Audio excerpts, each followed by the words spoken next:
Reunited, and it feels so good, or maybe not. Stefon Diggs facing off against the Bills for the first time since getting traded to the Texans over the offseason.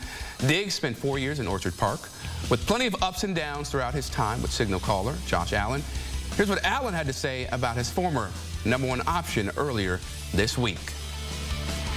I got a lot of love for him. I still do. The things that he did for me in my career and the things that he did in the Buffalo Bill uniform won't be forgotten anytime soon, especially from me. So that's how I look at it. At the same time, you know, going into year 7, I understand the business and the aspect of what this league is. And again, I'm just trying to focus on what we got going in this building.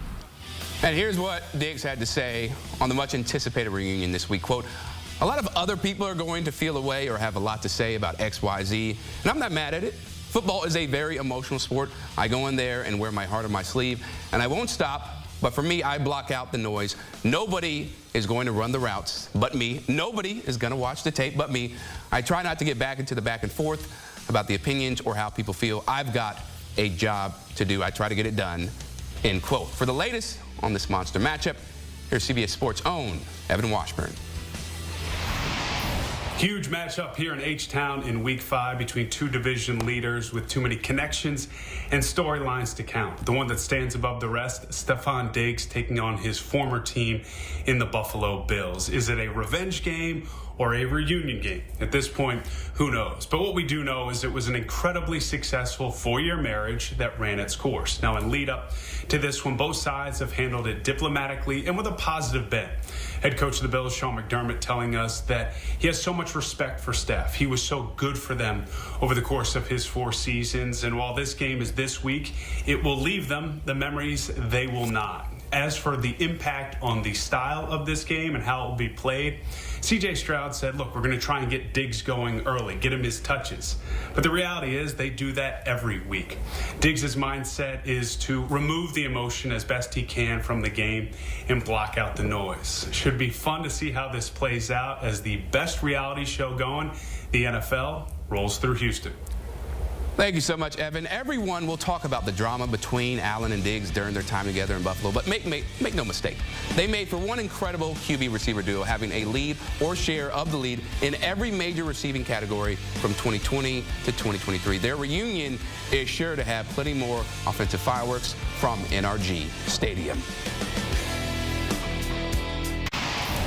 We now welcome in 2-time Super Bowl champ Bryant McFadden to break down this highly anticipated reunion. B-Mac, you had your fair share of matchups with former teammates. What are both sides thinking about going into this game where emotions are definitely going to be running high? Well, the most important thought is we want to win this ball game. Regardless of what the underlying story is, you want to win. And this is a very, very important ball game for either side. You look at both teams coming in with the identical record, same record, 3-1. Both teams have legit playoff aspirations. Both teams are sitting atop of their division right now. They understand how important this ball game is. And then the story within the story, of course, you talked about Stefon Diggs. We saw the presser and the statements given from both players, Josh Allen and Stefon Diggs. We got to remember, Stefon Diggs forced his way out of Buffalo. It wasn't like the Bills didn't want his services any longer. They wanted to keep him. They wanted him to keep him intact with Josh Allen. Stefon Diggs wanted to, you know, try the water elsewhere. And he got what he was looking for. And so far, it's safe to say, Chris, both teams are enjoying their new situation, right? Because Buffalo, they're winning 3-1, and the same can be said for the Houston Texans having a winning record as well. Yeah, it looks like things are working out so far for both sides as it stands right now. Now, the Bills, they're looking for a better result than what happened against the New Look Ravens on Sunday. Derrick Henry, Lamar Jackson running wild on them, B-Mac. Yeah. A 35-10 rout. Now Baltimore shifts their attention to their division rival, the Bengals in Cincinnati. They lost both matchups, Cincy that is, against the Ravens last season. So do the Bengals have any chance here of taking down Lamar Jackson and this Ravens squad? Well, Chris, yes, they have a chance, and that's the thing I love about the NFL when it comes to in-divisional games. Sometimes you have to throw the stats out of the window, the records out of the window, because anything can happen. But for the Cincinnati Bengals to take down and win this ball game against the Baltimore Ravens, one thing needs to happen for sure. They have to find a way to neutralize the rushing attack for the Baltimore Ravens. And what we're seeing now in the last 2 weeks or so, their offensive line, they have really started to gel, right?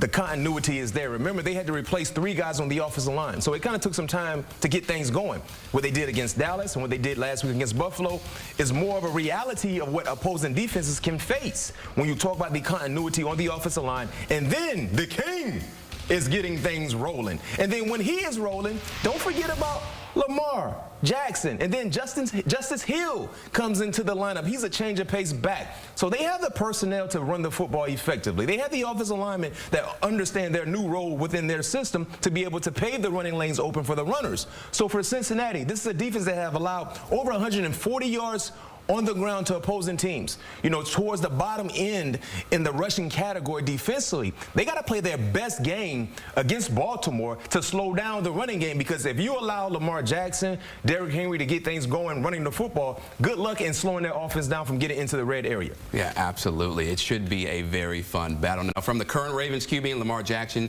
to a former Ravens QB Joe Flacco making an impact with his new team, and he looks like he'll keep having to make an impact for Indy as Anthony Richardson is ruled doubtful for Sunday's matchup against the Jaguars with an oblique injury suffered against your Steelers, B-Mac, in Week 4. They're also going to be without running back Jonathan Taylor, who's been ruled out with a mild high ankle sprain. And as you look at Joe Flacco, right, he's in line to make his first start with the Colts. And we saw what he did with the Browns, and that was magical. How do you expect the Colts to look with Joe Flacco under center, knowing his strengths and his weaknesses right now? I expect Joe Flacco to do what he's been doing since embracing this new backup mentality in his career, right? We saw when he jumped into the lineup against the Pittsburgh Steelers, a very, very good defensive unit. Well, Joe Flacco didn't have any issues, right? He jumped into the lineup. I have his numbers here. 16 of 26. He averaged 6.5 yards per reception. 2 big-time passing touchdowns. He didn't miss a beat.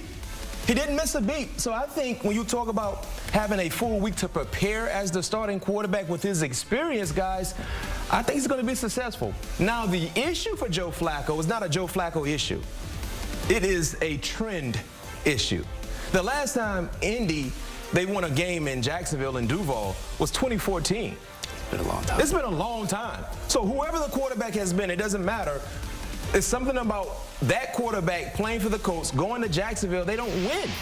And I can tell you this much, this is the most important ball game for Doug Peterson as the Jacksonville Talk about it. head coach there. Because if they don't win this ball game, I understand people have been kind of flirting with the idea. The question is the seat hot?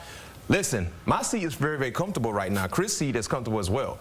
If they lose, Doug might not be able to sit down in any seat there in Duval, because it will be hot and people will want to know what is going on, why this team has looked the way they've looked, and most importantly, why can't they win a ball game? So the Colts will get the Jaguars' best effort from either side, and for them, they have to understand they got to weather the storm, because the first round is going to be a heavy-hitting round coming from Jacksonville. It definitely will be. Colts, Jaguars should be fun action, and maybe Doug Peterson will be able to find something within himself and this team to rally the troops. Bryant McFadden, always appreciate talking to you. And you can catch all 3 of those monster matchups only on CBS. We've also got the hobbled Giants looking to get back on track against the Seahawks, along with Jordan Love's Packers and Matthew Stafford's Rams, both looking for bounce-back wins in our game of the week. Watch live or stream on Paramount Plus, and tune in to HQ for highlights and post-game reaction.